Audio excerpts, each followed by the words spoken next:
Hello everyone and welcome back to my channel. My name is Caitlin from Florals.com and today I'm bringing you another episode of 6x6 Fix.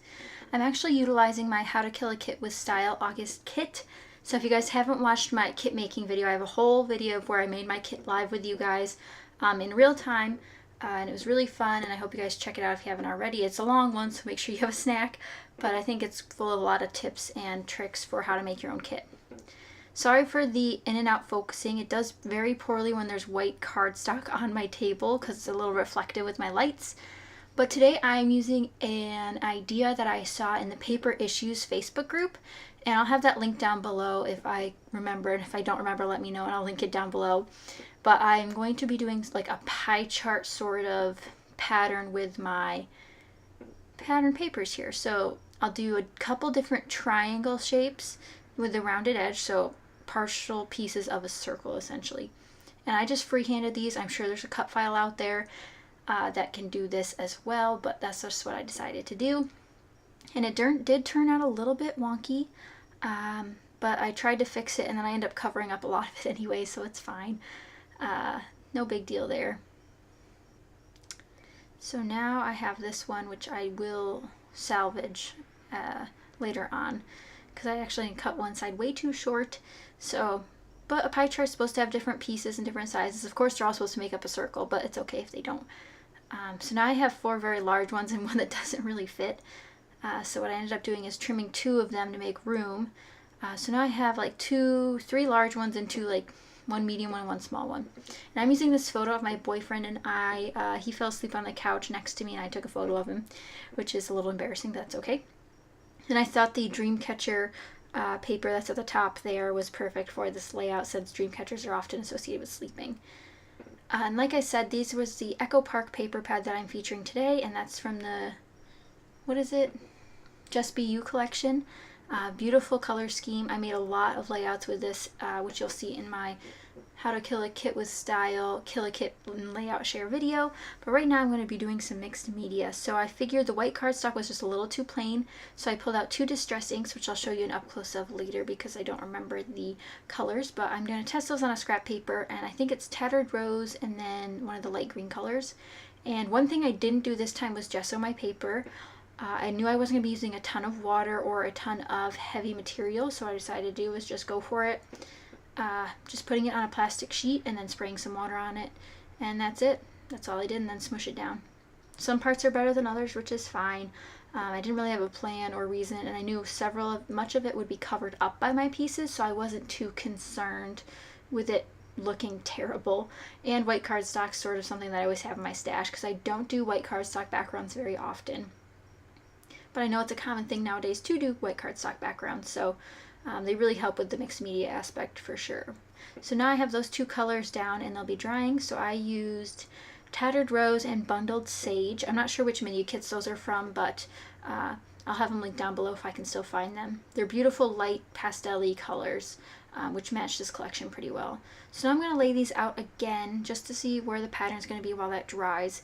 And I also need to think about embellishments. Now, I was filming this when my camera was having a meltdown and telling me the battery was low, and this camera is a little different than my last camera. My last camera, it'd say the battery was low and then I could turn it off and back on, and it would last a couple more minutes. This one, when it's down, it's down.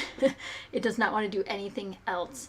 So I was working against the clock on this one, and you'll see me do some intermittent things. Like I won't show you gluing down everything this time, only because I was trying to save battery time because it takes a while for it to charge up again. But here you can see I'm using a bunch of scraps from that layout, or from that paper pad, which is really fun.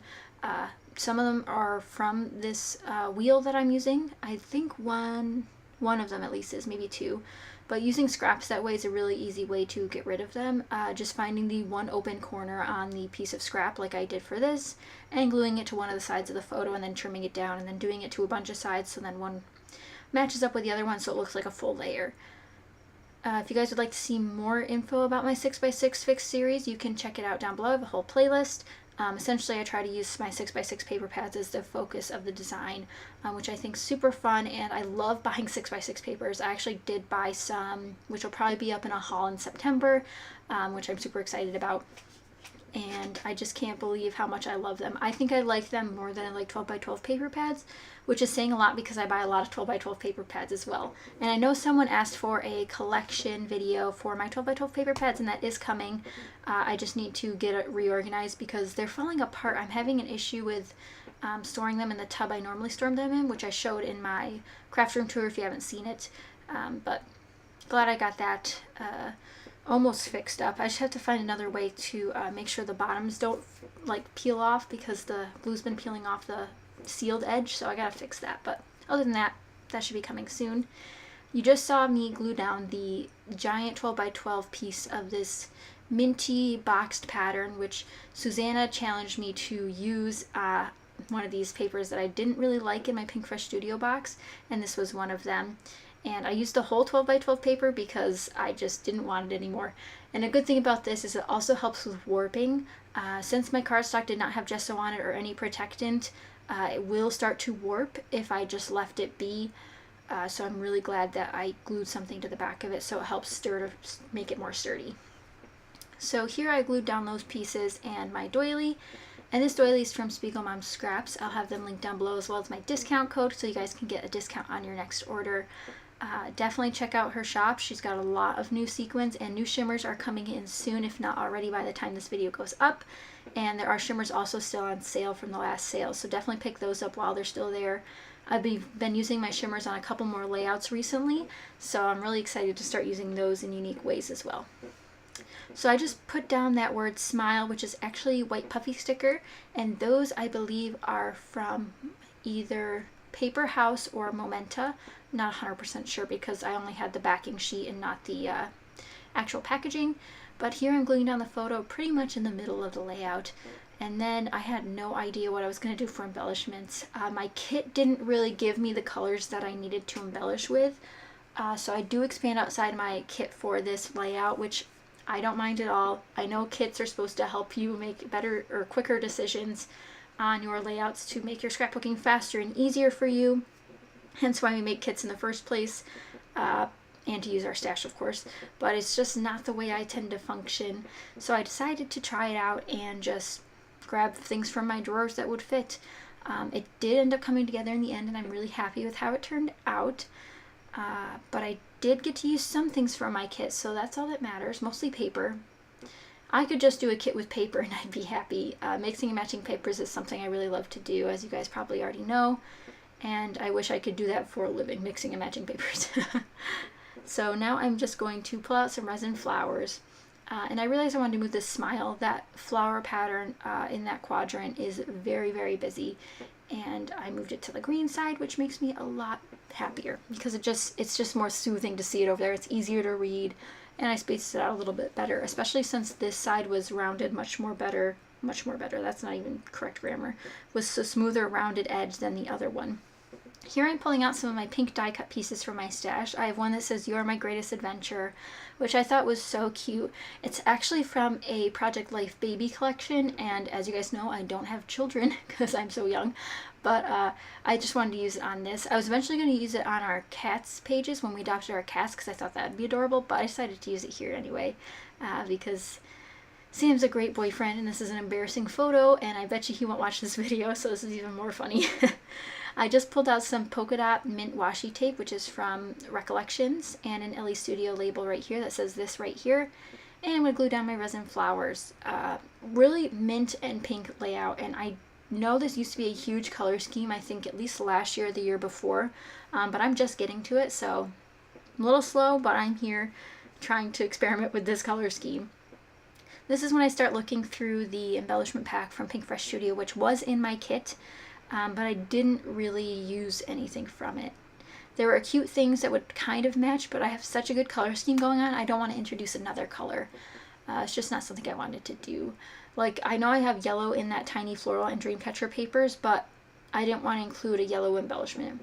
So I opted for these stickers instead. These are from Pretty Little Studio. They're beautiful mint heart stickers with polka dots on them, and these are my favorite. I placed a huge Pretty Little Studio haul a couple years ago while I was still in college, and I still am working through that stuff because it's so beautiful and I want to hoard it.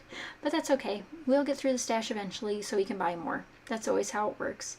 I ended up pulling out one of these Bella Boulevard bows, the little paperclip bows. That's the first one I've used out of there as well, which is surprising. I'm trying to use up things. I'm trying to use new things with old things, and the oldest thing on this layout might be those pretty little studio heart stickers. A lot of this is fairly new. Most of it's fairly new, but this layout's almost complete. I don't think I mentioned it earlier, but you guys saw me do it. I did sprinkle some Heidi Swap Color Shine on the background as well, and it's in the color Sweet Mint.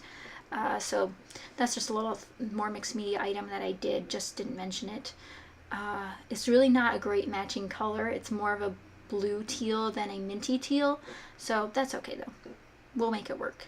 Now I'm using the In Your Dream Sequin Mix from Spiegel Mom Scraps. This has beautiful minty bluey gem colors, so I'm going to be plopping those all around. And then I also put out another sequin mix called, I think it's Freezin' for a Reason, and there's a light whitish pink color in there, and I used those on this layout as well. But with that, this layout's almost complete. I hope you guys enjoyed this process and will try out this 6x6 fix idea soon. I have some close-up video of my layout at the end so you can see more of the details. But thank you guys so much for watching. Again, I hope you enjoyed, and if you did, be sure to give it a thumbs up and subscribe for more 6x6 fix videos. Check out the links below, and I'll see you guys next time. Bye!